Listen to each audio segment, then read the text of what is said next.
ஏசாயா அதிகாரம் 51. நீதியை பின்பற்றி கர்த்தரை தேடுகிற நீங்கள் எனக்கு செவி கொடுங்கள்.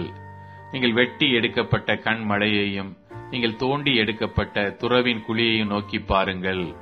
உங்கள் தகப்பனாகிய ஆபிரகாமையும் உங்களை பெற்ற சாராளையும் நோக்கி பாருங்கள். அவன் ஒருவனாய் இருக்கையில் நான் அவனை அழைத்து அவனை ஆசீர்வதித்து அவனை பெருக பண்ணினேன். கர்த்தர் சீயோனுக்கு ஆறுதல் செய்வார். அவர் அதன் பாழான ஸ்தலங்களை எல்லாம் தேறுதலடையச் செய்து அதன் வனாந்தரத்தை ஏதேனைப் போலவும் அதன் அவாந்தர வெளியை கர்த்தரின் தோட்டத்தைப் போலவும் ஆக்குவார். சந்தோஷமும் மகிழ்ச்சியும் துதியும் கீத சத்தமும் அதில் உண்டாயிருக்கும். என் ஜனங்களே, எனக்கு செவி கொடுங்கள். என் ஜாதியாரே, என் வாக்கை கவனியுங்கள். வேதம் என்னிலிருந்து வெளிப்படும். என் பிரமாணத்தை ஜனங்களின் வெளிச்சமாக ஸ்தாபிப்பேன். என் நீதி சமீபமாயிருக்கிறது. என் ரட்சிப்பு வெளிப்படும். என் புயங்கள் ஜனங்களை நியாயம் தீர்க்கும். தீவுகள் எனக்கு காத்திருந்து என் புயத்தின் மேல் நம்பிக்கையாயிருக்கும். உங்கள் கண்களை வானத்துக்கு ஏறெடுங்கள். கீழே இருக்கிற பூமியையும் நோக்கி பாருங்கள். வானம் புகையைப் போல் ஒளிந்து போம். பூமி வஸ்திரத்தைப் போல் பழசாய்ப்போம். அதன் குடிகளும் அப்படியே ஒளிந்து போவார்கள். என் ரட்சிப்போ என்றென்றைக்கும் இருக்கும். என் நீதி அற்று போவதில்லை. நீதியை அறிந்தவர்களே, என் வேதத்தை இருதயத்தில் பதித்திருக்கிற ஜனங்களே, எனக்கு செவி கொடுங்கள். மனுஷரின் நிந்தனைக்கு பயப்படாமலும் அவர்கள் தூஷணங்களால் கலங்காமலும் இருங்கள். பொட்டு பூச்சி அவர்களை வஸ்திரத்தைப் போல் அரித்து புழு அவர்களை ஆட்டு மயிரை போல் தின்னும். என்னுடைய நீதியோ என்றென்றைக்கும் நிலைக்கும். என் ரட்சிப்பு தலைமுறை தலைமுறை தோறும் இருக்கும். எழும்பு, எழும்பு, பலன்கொள். கர்த்தரின் புயமே, முந்தின நாட்களிலும் பூர்வ தலைமுறைகளிலும் எழும்பினபடி எழும்பு.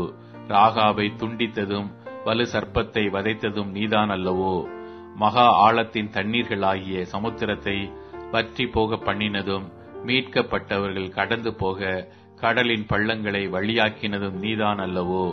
அப்படியே கர்த்தரால் மீட்கப்பட்டவர்கள் ஆனந்த களிப்புடன் பாடி சீயோனுக்கு திரும்பி வருவார்கள். நித்திய மகிழ்ச்சி அவர்கள் தலையின் மேல் இருக்கும். சந்தோஷமும் மகிழ்ச்சியும் அடைவார்கள். சஞ்சலமும் தவிப்பும் ஓடிப்போம். நானே உங்களுக்கு ஆறுதல் செய்கிறவர்.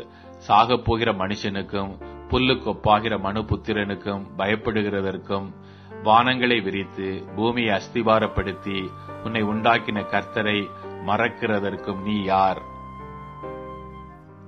இடுக்கண் செய்கிறவன் அழிக்க ஆயத்தமாகிற போது நீ அவனுடைய உக்கிரத்துக்கு நித்தம் இடைவிடாமல் பயப்படுகிறதென்ன? இடுக்கண் செய்கிறவனுடைய உக்கிரம் எங்கே? சிறைப்பட்டு போனவன் தீவிரமாய் விடுதலையாவான். அவன் கிடங்கிலே சாவதும் இல்லை, அவனுடைய அப்பம் குறைவுபடுவதும் இல்லை. உன் தேவனாயிருக்கிற கர்த்தர் நானே. அலைகள் கொந்தளிக்கத்தக்கதாய் சமுத்திரத்தை குலுக்குகிற சேனைகளின் கர்த்தர் என்கிற நாமம் உள்ளவர். நான் வானத்தை நிலைப்படுத்தி பூமியை அஸ்திபாரப்படுத்தி சீயோனை நோக்கி நீ என் ஜனம் என்று சொல்வதற்காக நான் என் வார்த்தையை உன் வாயிலே அருளி என் கரத்தின் நிழலினால் உன்னை மறைக்கிறேன்.